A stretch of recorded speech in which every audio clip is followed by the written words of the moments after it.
Hi, if that's John Paul, hello, is there somebody there? I can hear somebody's microphone.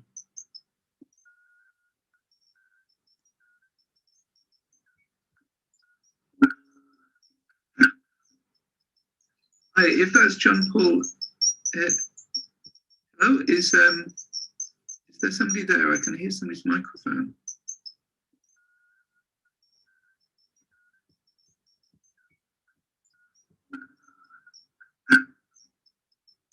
Hi, if that's John Paul, is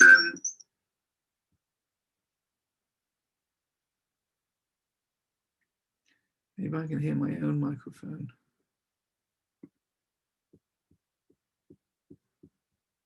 Right, is that any better? Hopefully that's gone. Right, let's find my presenter.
Ah.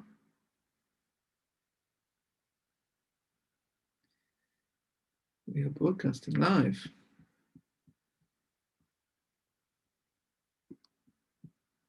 Aha, yeah.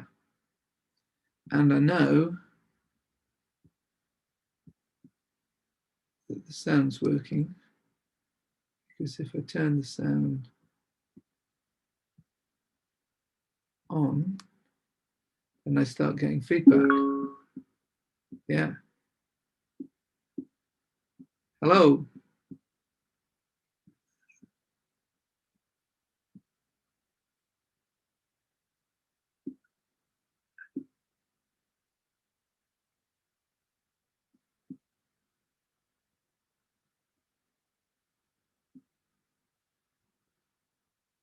Yeah.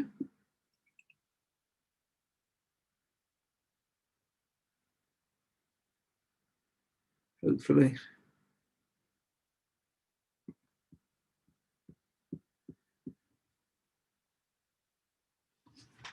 No sign of ADIL.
Hi, Adil. Hello, Rupert. How are you? Fine. You had me worried. I was thinking. I'm so sorry. Yeah, as you know, probably. Oh wow, what a lovely note you have there behind you. Yeah. Do you have a PowerPoint? Yes, I do. If you can allow me to share screen or Yeah, share my app, and you should make be sure able to that just do it anyway, I think. wonderful. I think I've got it. I've got it. I'll be playing some video clips as well, so I'm making sure I'm sharing the sound. All right. Okay, here we go. Right. And Yeah. I guess 4 minutes to go, I guess. Yeah, perfect. All good. No problem. How's it over there? We're also streaming live on YouTube. Oh, wonderful. Okay, I guess are we streaming already? Yes. Hello. And which hasn't appeared yet on YouTube, but it's like 20 seconds behind or something. So hopefully that's going to appear in over there on my other screen in a second. Hasn't done yet. And that'll automatically record it, but I'm also recording Okay. On my computer as well. So we will have a recording of it all. Hopefully that'll all be fine. Thank you so much. Shall I just introduce you first? Yeah, sure, please. And then we'll, I'll introduce you at 1 o'clock in a few minutes' time, and then you can take over. If you can make sure to leave at least 10 minutes at the end for questions. Yeah, I'll try my best to keep it to 30 minutes if I can. Okay. To get a discussion going. But I imagine, are we doing just comment discussions? And no, I would think we'll ask for people to ask questions. We'll get people to unmute at that point. So if you share your screen at the end, if you go a bit over half an hour, no problem. You could be 40 minutes. It's fine. All right, great. So don't worry too much. As long as there's some time for conversation at the end. All right, wonderful. Okay, do you want to stop sharing your screen and I'll let everyone in? Absolutely, sure. Okay. So admit all. All right. Oh, hello, everyone. Some familiar names. Hello.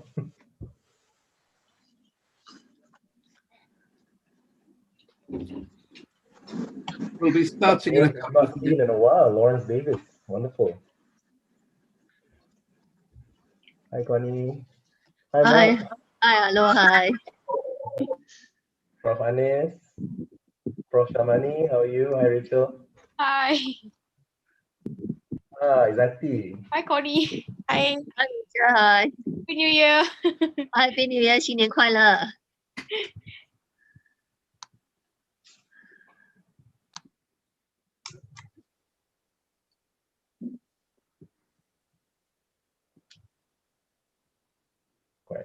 So welcome everyone. We'll start in just a minute. We'll just wait for people to join. We're also streaming this live as we speak. We're on YouTube, and we will that gets automatically uploaded to the IASPM International YouTube page. So it's great technology. So we'll just wait a couple more minutes while more people arrive.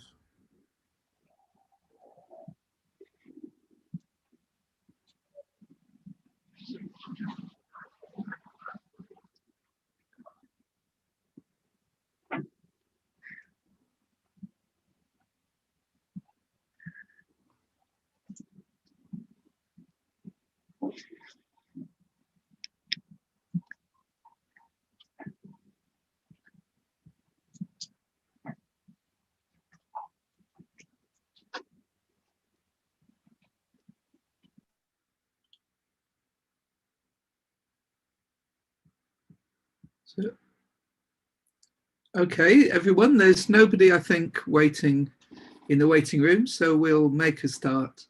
Welcome, everybody. My name is Rupert Till.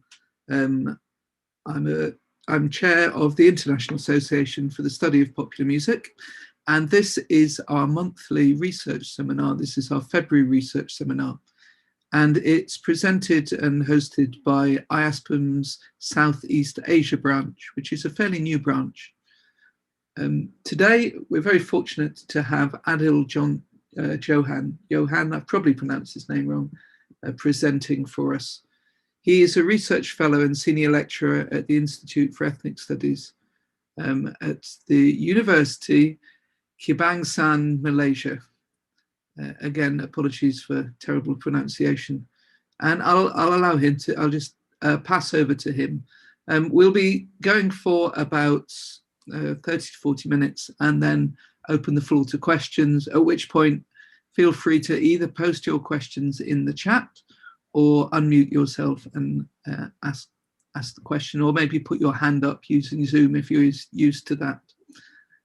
So without further ado, I'll hand over to ADIL. Thank you very much, Professor Rupert Thiel, and thank you very much for actually doing most of the work in organizing and putting together the Eventbrite event. And thank you everyone for coming today. We're very happy on behalf of the Southeast Asia IASPM branch, IASPM C.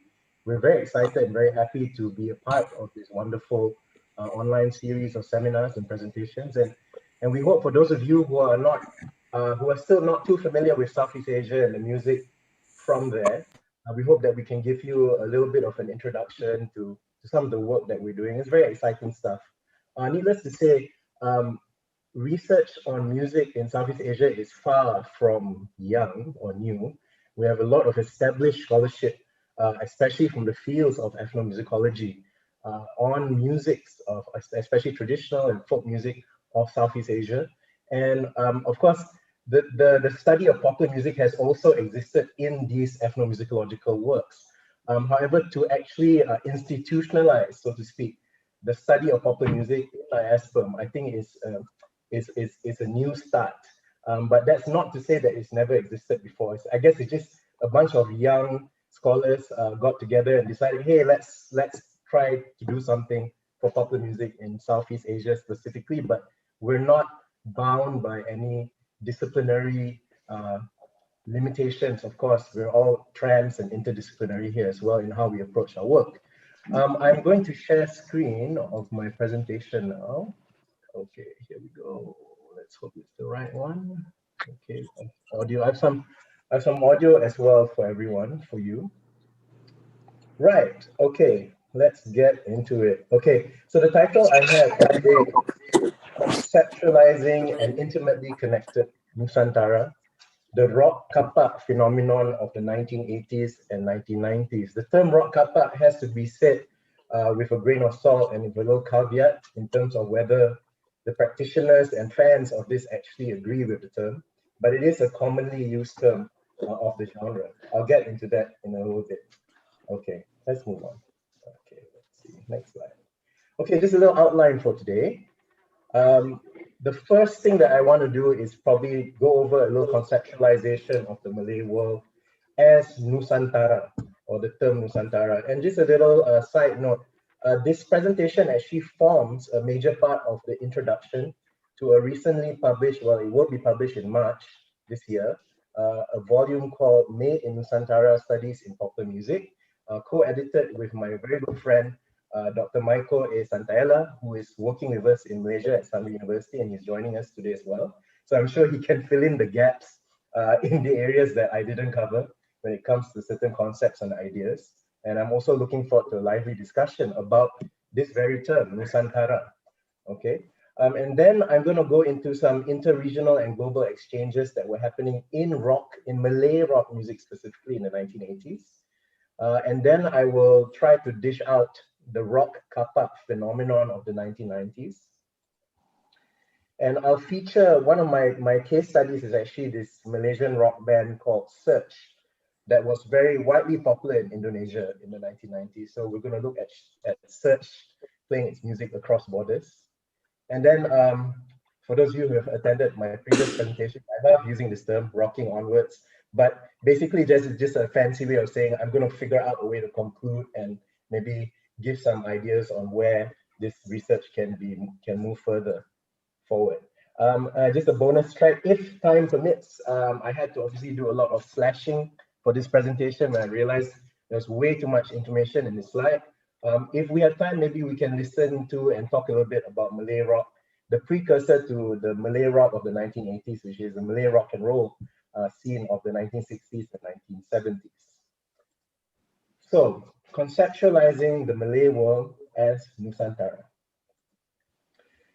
I hate to be the person that pulls out a map, but I'm going to do it only because I think for the benefit of our international audience, for those of you who may not be familiar with Southeast Asia, I just wanted to situate the study in where it is and also to introduce you to Southeast Asia a little bit.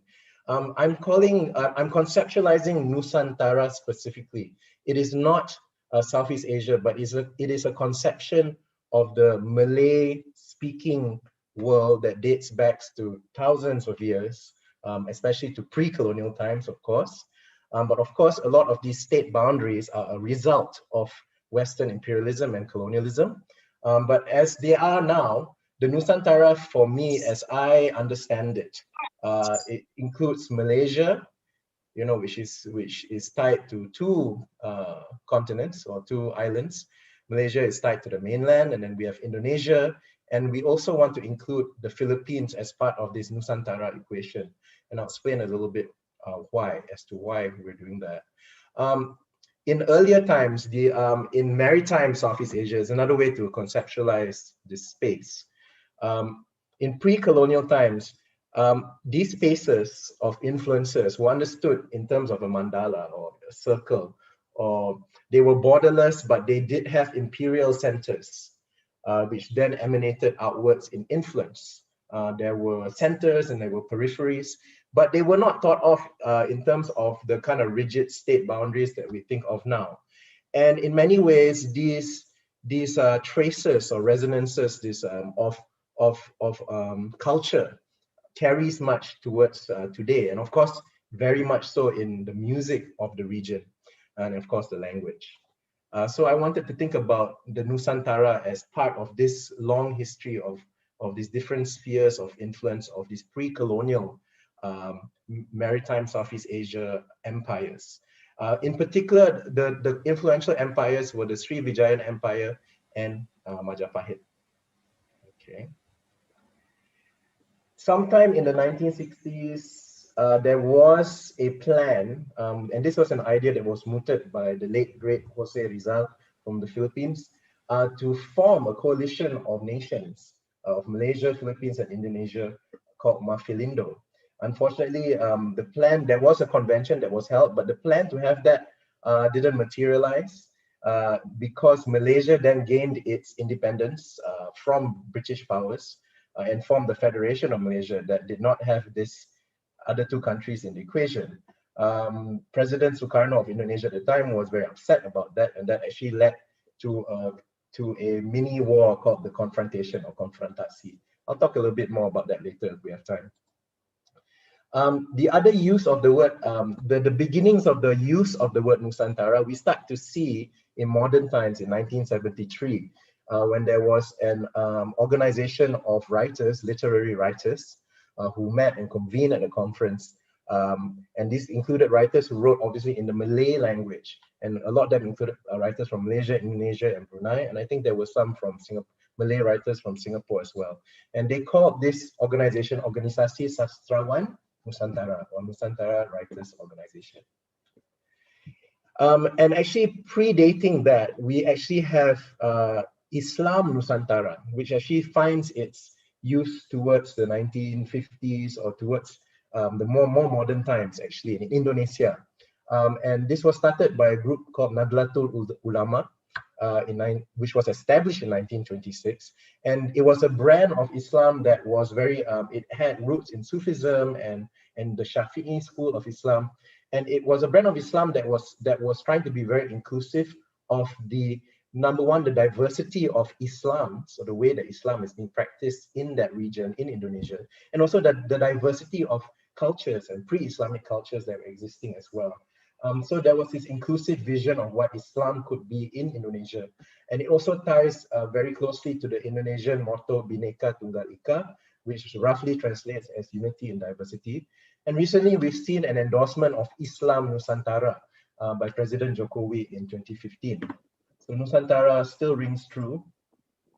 And of course, the etymology of the word Nusantara then. is actually from the Malay language, means Nusa Antara, and roughly translated, Antara means in between or including, but Nusa means islands. As you can see, maritime Southeast Asia is a conglomeration of many different islands separated by oceans, but there's a lot of fluidity and there's a lot of movement between all these spaces. And that's something I think that is the primary feature of conceptualizing Nusantara, is this porosity and fluidity between these different islands and spaces that also speak a certain language and have a lineage and a shared culture.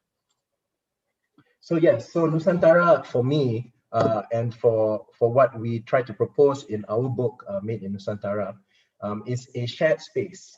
But more so, we're also trying to use this term as a means to decolonize these ideas, decolonize the nation state boundaries that have existed due to the legacies of European empires in the region.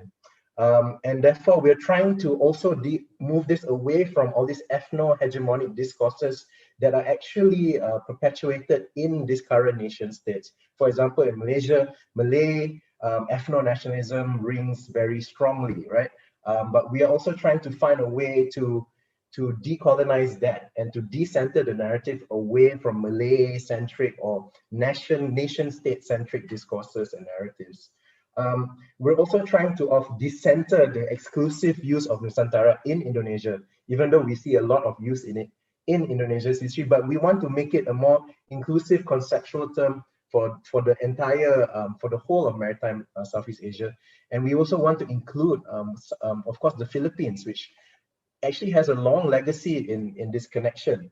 And the Philippines, I think, is also very important because the Philippines was a kind of was an early colonial, an early space that was colonized very early on in the history of the region. And it was an entry point for Western music, actually, through Spanish colonialism. And so we find that a lot of Western or popular music legacies in the region come from people from the Philippines. And then it is then circulated through these Nusantara networks across over time and space until now. And of course, inclusivity is at the heart of using the term Nusantara. Of course, within the maritime Southeast Asian space, we can get into a little bit of discussion about how can we now then be, inclusive with Southeast Asia or maybe Greater Asia and so on. But for now, we think that Nusantara fits very well within this sphere of maritime Southeast Asia or the Malay-speaking world. And of course, we want to also complicate these ideas and these interactions. We want to complicate we want to highlight the complexity of the interactions that have happened historically and are currently also happening in the region.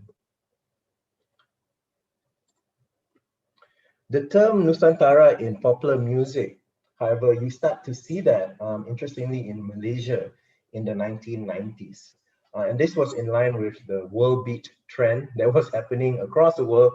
I mean, of course, Paul Simon's Graceland album comes to mind, right? As a progenitor of this movement or this trend. But the trend was also resonating across the world, and Malaysia was no stranger to it.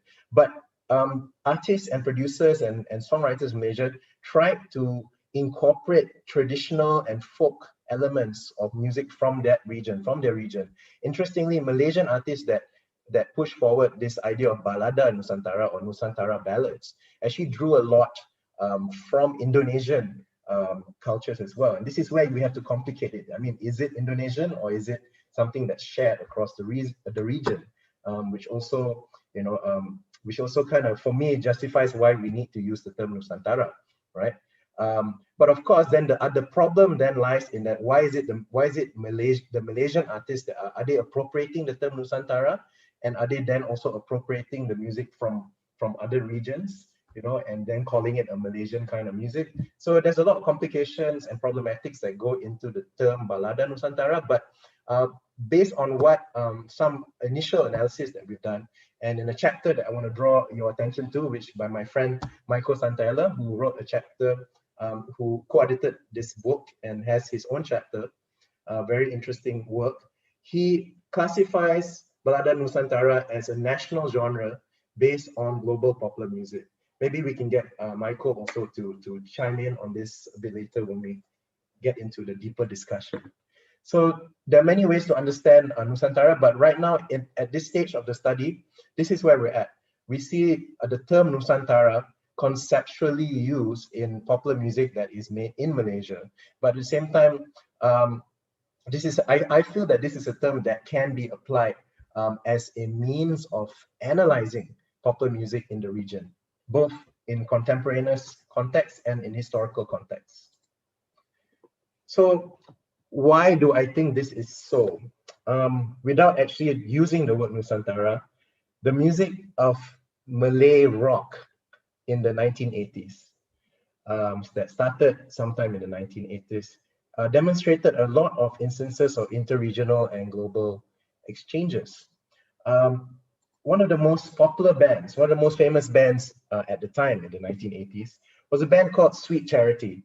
And they were actually a Singaporean band, but they wrote all their songs in the Malay language, and they appealed widely to a Malay-speaking market in Malaysia across the causeway, and also to some extent in Indonesia. But we do know that they're very big in the Malay Peninsula. Their most famous song is a song called Camelia. Oh wait, it's a song called Camelia. But before we get our ears into it, I'm gonna kind of paint the scene of what the was like. So here's a picture I found of Ramli Sarip, the lead singer of Sweet Charity, and this is them featured in a magazine called Penghibur. And they were playing, this Singaporean band was playing a gig, and actually quite a pretty big concert of 10,000 people in Johor, just at the border of Singapore, right? The Malaysian city that's at the border of Singapore and Malaysia. And this article makes a big deal about them causing quite a ruckus in this concert. What happened was Ramli Sarip sang a song called Beautiful Johor Girl, or Gadis Johor Cantik. And it actually caused quite a ruckus according to this article, this report. It's a magazine article, so it could also be kind of tabloidy and sensationalized. But apparently when he sang about how beautiful Johor girls were, a portion of the audience was upset about this and started to cause, a kecoh lah. They started to cause some ruckus. And then they had to cut the concert. But then later on, they came back and they were able to perform and they were still popular. But it's just some sensationalism about perhaps the subversiveness of the rock culture of the time. As you can see, Ramli Sarip screaming away in a leopard print shirt, right? Okay, so let's have a listen to one of their top songs. Okay, this is Ebiet G. He's actually Ebiet G. He is actually Indonesian, a very famous and established Indonesian singer-songwriter. And Sweet Charity, what they did in their album Pelarian in 1980, what they did was they took his song. Well, of course, they credited him, but they refashioned it into a rock version. So we're going to spend some time to listen to this. Let's see what you think. Please let me know if you can't hear it.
So I'm just going to pause it over there. And I apologize if there was some stops here and there. My computer had to remind me that I was actually not plugged in for power. Well, that would have been disastrous. I hope everyone heard that okay. Can I just get a little feedback on if that was heard? Take that as yes. Okay, thank you so much. Thank you so much, Michael. Okay, I'm going to move on to the next example here. So I found out from a very good friend of mine, who I will credit in a bit, that the introduction of this song, aside from also drawing from Indonesian resources, this Singaporean band also pretty much covered an introduction to Didi Bridgewater's version of Sorry Seems to Be the Hardest Word. So if you can remember what you just heard, here's the introduction to Bridgewater's song.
So there you have it. It's pretty close, save for obviously the instrumentation compared to Switch. Just have a listen to it again, and I think like Raja Iskandar, my friend who also writes a lot about this, was so intrigued by this, and then he shared this to me, and we were both mind blown. But I mean, obviously, in reality, that's what was happening a lot in the recording industry of the Nusantara and in other parts of the world. I mean, people were borrowing music. They were doing it legally as well. There were copyright for certain songs. For example, in the Malay world, in the Nusantara, we have a genre of songs called saduran, which is basically songs from other parts of the world that are then rewritten in Malay lyrics. You know, and if you notice the discographies, if you go into the albums, you'll see that these songs will have Malay titles, but they'll have in brackets copyright control, and that's usually kind of like a hint that this is a saduran song or a cover song. So there's a lot of that, and there's a lot of work that's yet to be done actually on this issue of covers as well.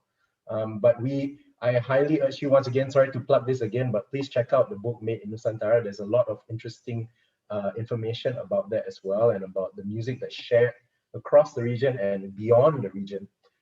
And so yeah, so this is Sweet Charity, you know, Indonesian songwriter, American cover of a cover, introduction, you know, re-instrumentalized, and this is what was happening in the 1980s.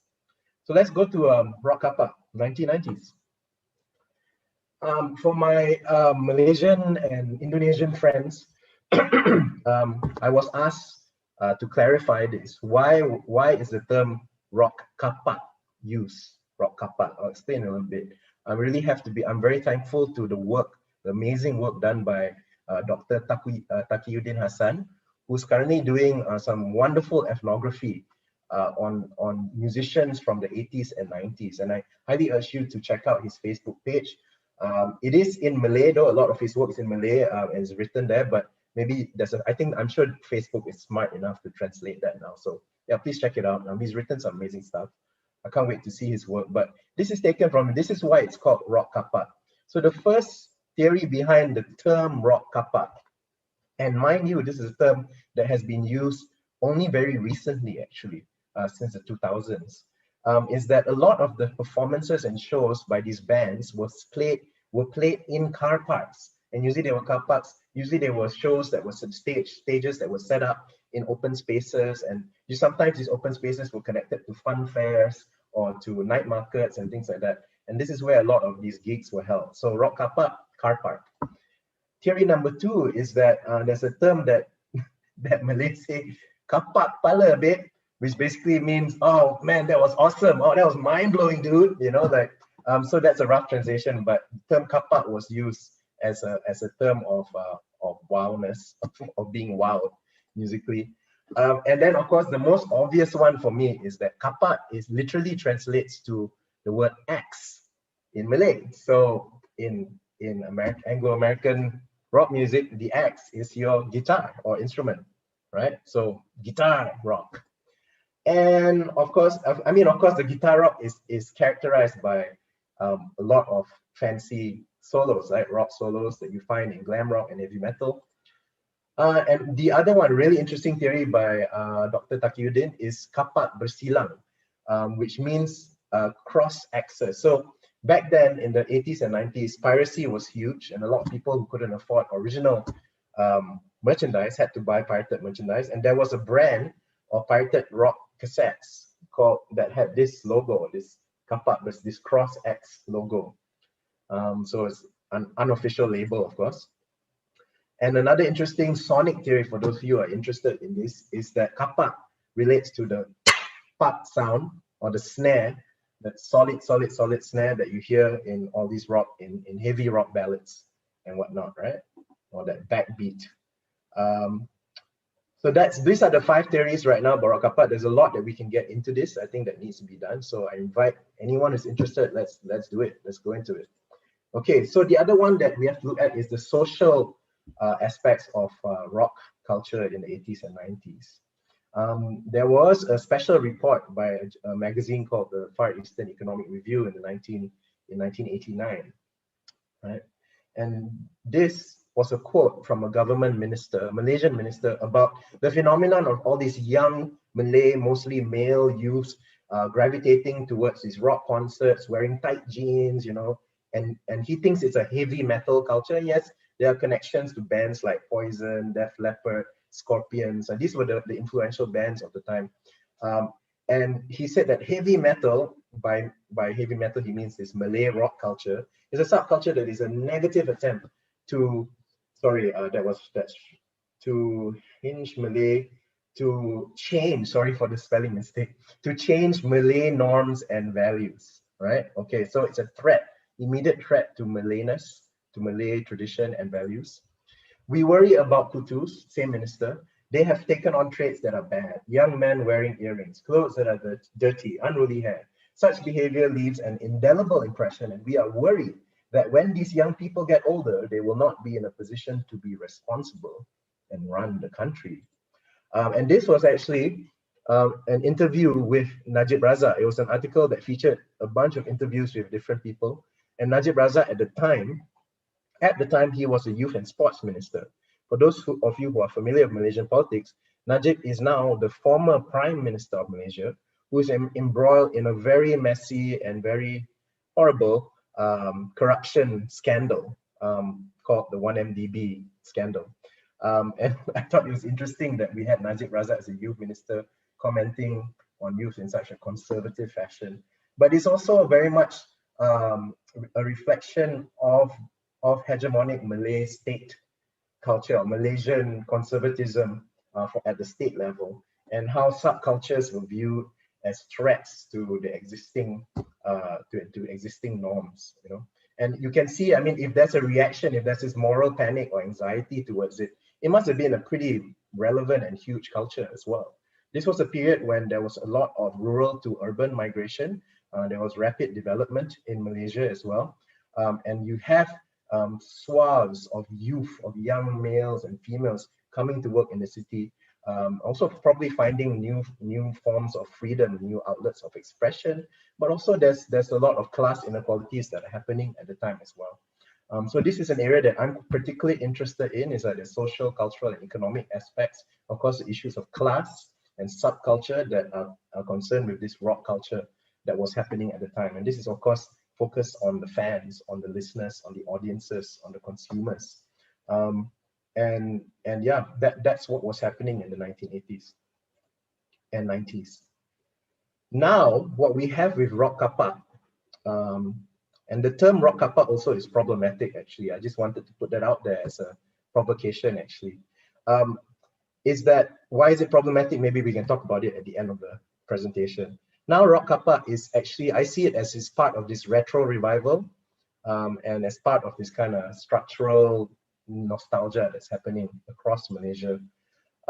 It's a retro revival in that when you listen to Malay radio and if you go to YouTube and listen to Malaysian, specifically Malaysian pop music, a lot of these ballad songs are drawing formal aspects from the rock kapak ballads, which are seen as classics and evergreen classics today. But you see newer artists such as Imantino and other singers and whatnot, they have ballads, and these ballads will sound like, you know, very sweet, slow, sentimental ballads. But then you hear this distorted rock guitar solo somewhere in the middle eight, you know, and that really calls back to this rock kapak and this Malay rock aesthetic of the 1980s and 1990s. You also now have a tremendous amount of nostalgia. Fans of rock kapak at the time in the 80s and 90s are now well endowed. Most of them are well endowed adults, you know, older adults in their 30s and 40s and 50s even. And you have these very interesting cassette and LP reissues, where LPs were probably not released before. Now you have audiophiles who want to listen to Search and Sweet Charity, you know, on heavy and on high quality vinyl. You know, you have all these reissues. I have a CD reissue from Japan, so these reissues are being sent to Japan and they are coming back. Actually, no, I don't have that. I'm not rich enough to get that. But there are also local companies that are doing CD and cassette reissues, and there's some interesting and very lively Facebook groups that are happening as well. Just check it out if you're interested. But what I find very interesting right now in the research on Malay rock in the 1980s and 1990s is this idea of rock as hijrah, okay? And hijrah is the Muslim term for spiritual migration. And I want to draw attention to two very important studies on this, if you're interested. Dominic Mueller writes about Islamic politics and popular culture in Malaysia, negotiating normative change between Sharia law and electric guitars. And in this, he does an ethnography of the Islamic party PAS, Parti Islam Malaysia, in the northern state of Peninsular Malaysia, Kelantan.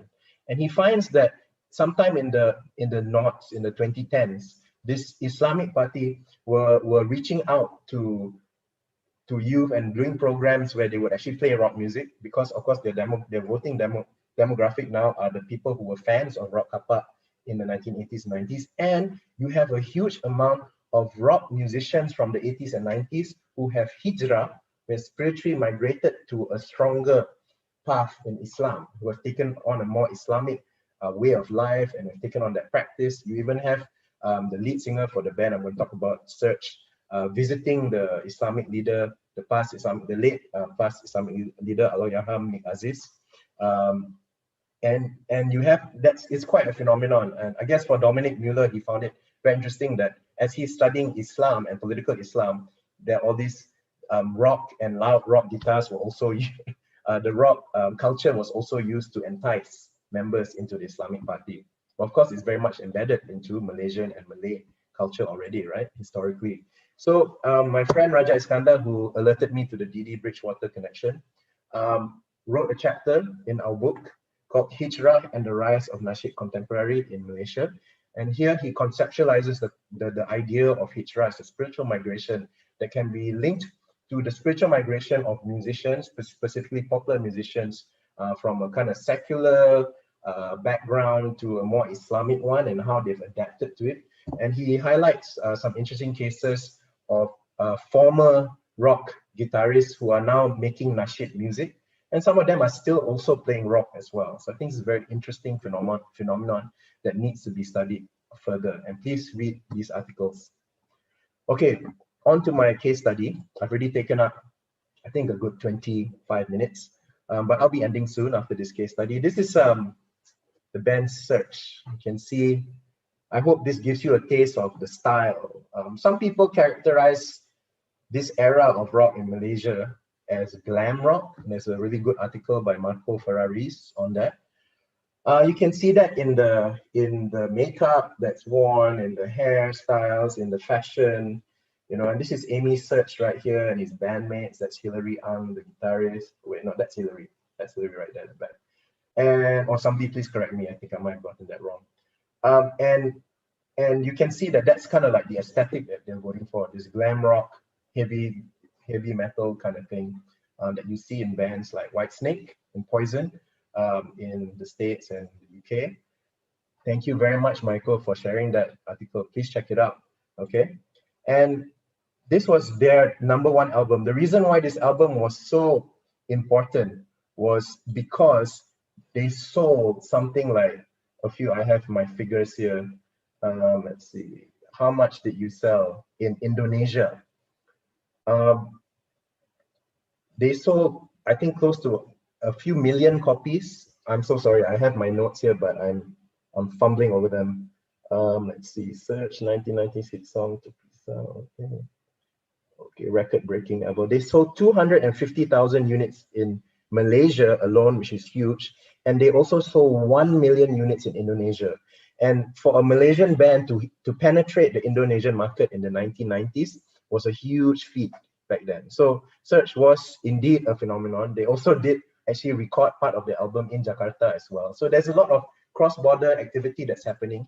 And obviously it's also to tap into that lucrative Indonesian market. But for some reason, Indonesians were really taken by Search and their style of music. And this was something that if you talk to Indonesian music fans, this was something that was quite unique as a Malaysian brand. Like it was quite unique musically as well.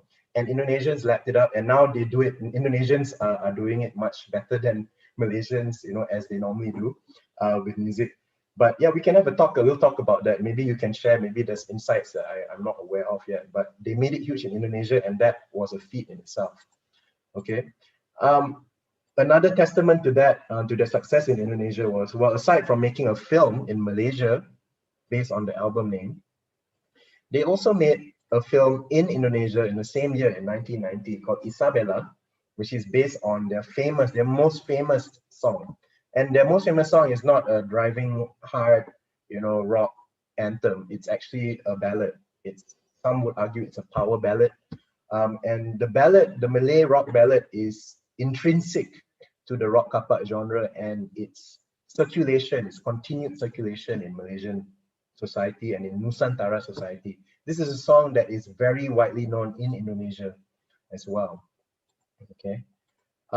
Jeremy Wallach talks about this concept of scenic infrastructures, where he studied heavy metal on, I can also apply the same to rock across Malaysia, Singapore, and Indonesia. Although his study is even more interesting because these are underground heavy metal bands, you know, but he says that there's this conceptualization of scenic infrastructures that sustain region-wide networks of cultural and musical exchange involving touring musicians and the wide circulation of musical and textual artifacts. Basically, he's saying that there is a very specific scenic infrastructure in the Malay-speaking world that allows for this circulation of artifacts, products, and sounds, and music, and genres, you know.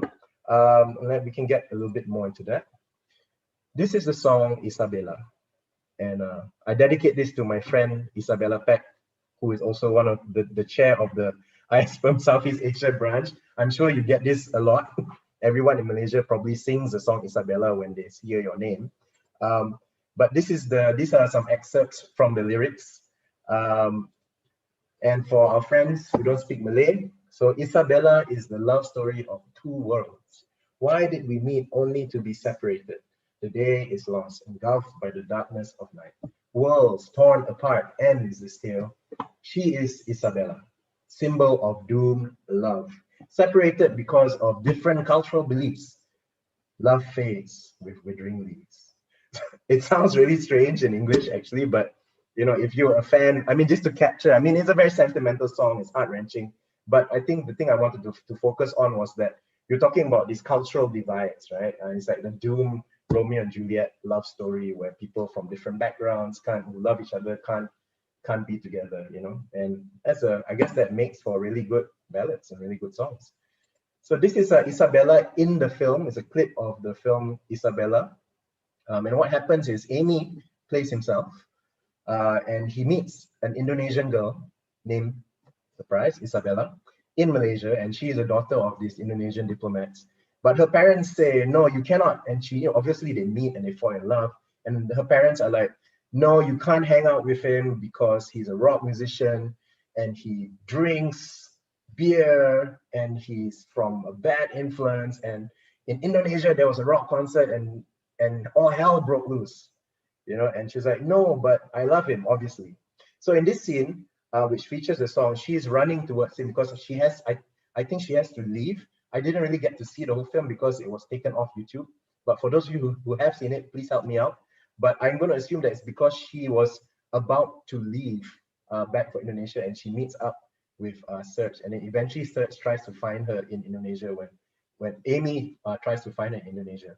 So here's a little clip of Isabella. Lagu ini saya persembahkan khusus untuk Isabella.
All right, I was informed that obviously I'm cutting into time, so I'm going to try and push this through.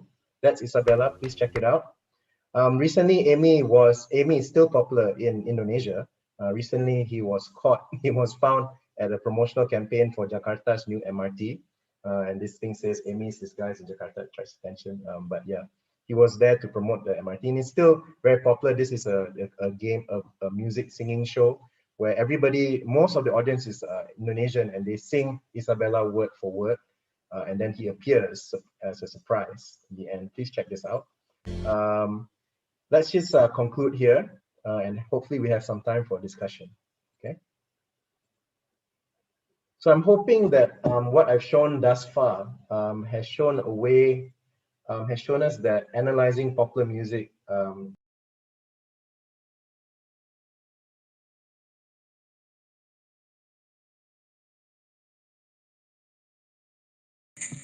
Yeah, I'm so sorry, I was muted the whole time, wasn't I? Okay, thank you so much. Oh my God, okay. Don't worry, I'm actually just concluding. Okay, so hopefully you got to see, okay, you know what, I'm just gonna go to the end. These last few videos that I showed you was of Amy walking the streets of Jakarta to promote the new MRT. He's still very popular in Indonesia now.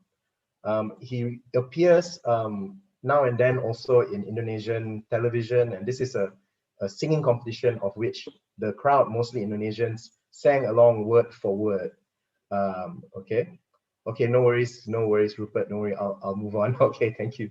And okay, I'll just go on to the conclusion. So rocking onwards, right? Analyzing popular music in an intimately connected Malay world offers an epistemological means to conceptualize the Nusantara as a maritime space of fluid identities, affinities, and contestations. And I hope I've been able to show that in the examples I've given. And for me, listening to Malay rock kapak with scare quotes, yeah, as a regional phenomenon also unearths the intercultural intimacies of Nusantara youth in an increasingly urbanized and globalized context. I didn't really get to talk too much about interculture, but you can see that in the tortured relationship between Malaysians and Indonesians that are played out in the song Isabella in the film. This retrospective youth culture is rooted, well, retrospective because we're looking back at it now, is rooted to local expressions of sentimentality and narrations of the social anxieties experienced in a period of rapid economic development during the 1980s and 1990s. And I hope that we can further explore issues for this, around this topic. I haven't really dished out issues of nationalism versus regionalism versus interculturalism. There's also a lot of multicultural interactions that are happening within Malaysia, within Indonesia, within bands that I talk about in other research. And my current research project right now with some of my research mates here is about mobility as well. So maybe there's a way that we can conceptualize this fluid porous movement of artists and music across the region as a form of mobility. We can also think about migration, not just in terms of people moving to different nation states, but of internal migration, especially historically. We're looking at rural to urban migration as a major factor in bringing up this popular music culture. Of course, those of you who are interested, the whole idea of nostalgia versus retro is very important because you see a lot of new articulations of old styles right now in Malaysia of that Rock Kapak style. So there's a lot of call-outs to that now in contemporary Malaysian popular music. And of course, gender, I'm going to put a question mark there because the issue of gender, aside from masculinity, right, is a big question mark in Malaysia because it's also something that in official discourses gets repressed a lot. And I think there's a lot to be said about how masculinity is projected, or more so how masculinity, or this kind of masculinity, this glam rock kapak masculinity was trying to be restrained and controlled by the state. I didn't get to talk about the ban of these rock kapak bands in the 90s and 80s on national television and radio, and how there was a huge issue about long hair, and there was actually a government initiative to cut the long hair of all these rock artists, and it actually happened. So we got this kind of embodied, control issues happening. Of course, you have to talk about the ethnography of the fans right now, and Dr. Taqiyuddin is doing amazing work on that. I can't wait to see his work. I can't wait to talk to him as well, actually, about this. And we've got, we also need to think about the ethnography of record collecting, trading, and reissues. And for me, for now, just to end it off and go into discussion. Oh my God, please, if you haven't had, please check out the book Made in Nusantara. It is going to be out in March and it's available for pre-order on Routledge. Thank you so much, everyone. I hope we can have a good discussion.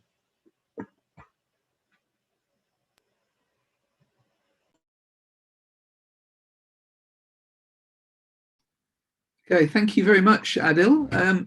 Does anybody have questions? You could ask a question. Well, the first question, Mark Percival, I think, has asked, ADIL, can you say a little more about the multicultural issues in Malaysia and how that might play out in rock and glam? Thanks so much, Mark, and thanks so much for tuning in. So yeah, multiculturalism in Malaysia, that's a huge one that deserves its own presentation. But basically, you have the ethnopolitics of Malaysia is kind of like a feature of political, social, and cultural life. In a nutshell, you do have one thing that I will say is that even though the music is considered Malay rock in nature, the industry of production surrounding it is highly multicultural, and it's also tied to different industries of production that are closely linked with people of particular ethnic backgrounds that dominate certain industries. So, for example, and you see this, in race music, right, in the States, but not obviously in a very different way. In Malaysia, you have a lot of music industry at the time was controlled by Chinese capitalists who own these companies. But they were also very supportive of that infrastructure. Without them, you won't have that. But they were marketing to the Malay demographic. And this, of course, is an issue that we need to discuss in more detail. And you also have non-Malays also performing and playing.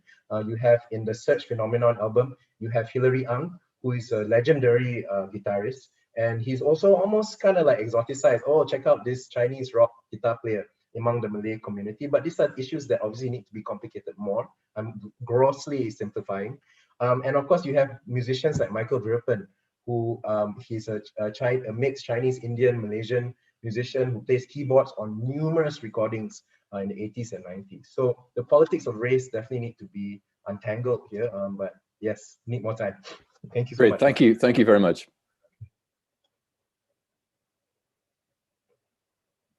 Oh wow, Carl Devine dropped in. Nice. Okay. Yeah. Any further questions? I do have a bonus track.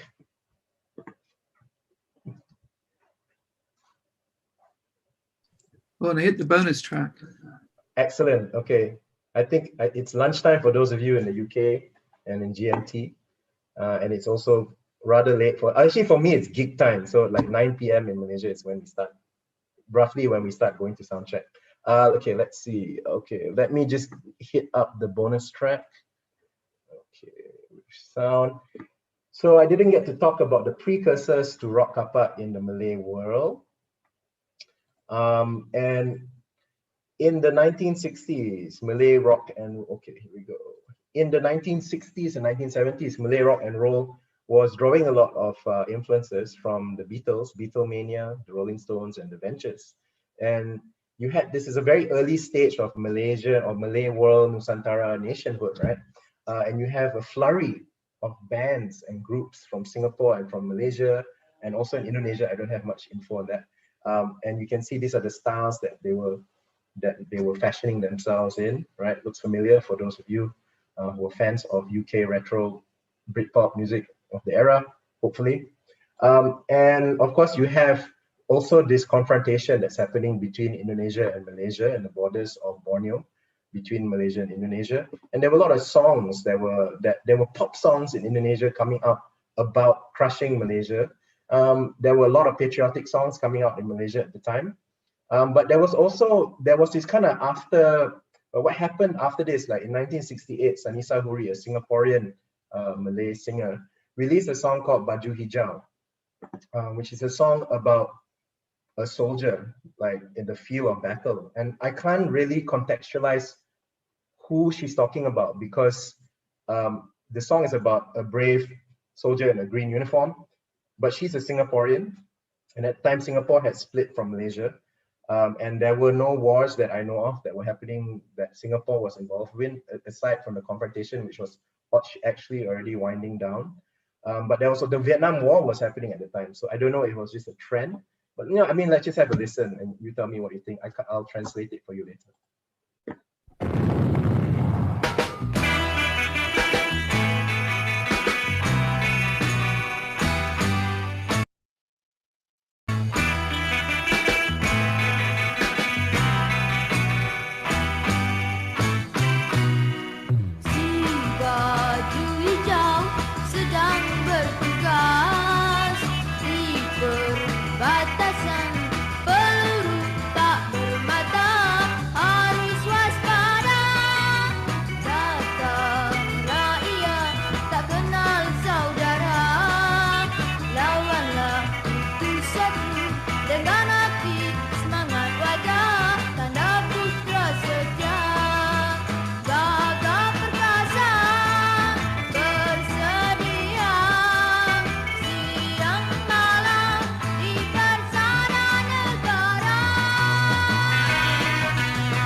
So yeah, I'll stop there. There's some interesting comments. I'm sorry, I can't actually comment on the chat while playing the song. It kind of cuts off the song. But yes, Syed Omar Hussein, I think it could probably relate to the internal war that was happening in Malaysia. I mean, I'm sure some of you are like, why didn't you present about this instead? Right? But the reason is because I need help. So if those of you who are interested in that period of the internal guerrilla communist war, I think there's some collaborations to be had, especially to think about music at that time and the kind of themes that were coming up. I think I've stopped sharing, right? Yes. Right. Okay, well, thank you very much, Adil, for a fantastic presentation. I'm sure everyone will give it like muted round of applause. It was really interesting, and it's great to get an insight into Southeast Asian popular music studies and music of Malaysia in particular. I'd like to just quickly share a handful of notices with everybody before we finish. Just a couple of things to tell you about that are going on. So hopefully I can make that happen. Share screen.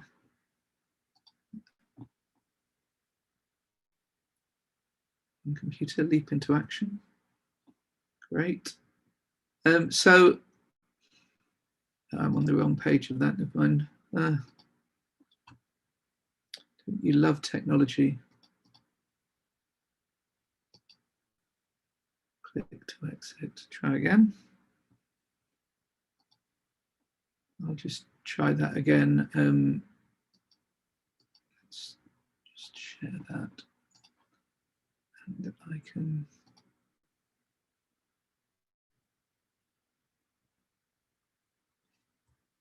Oh well, here we go. So if you're not a member of IASPM, the International Association for the Study of Popular Music, you can go to iaspm.net and join there.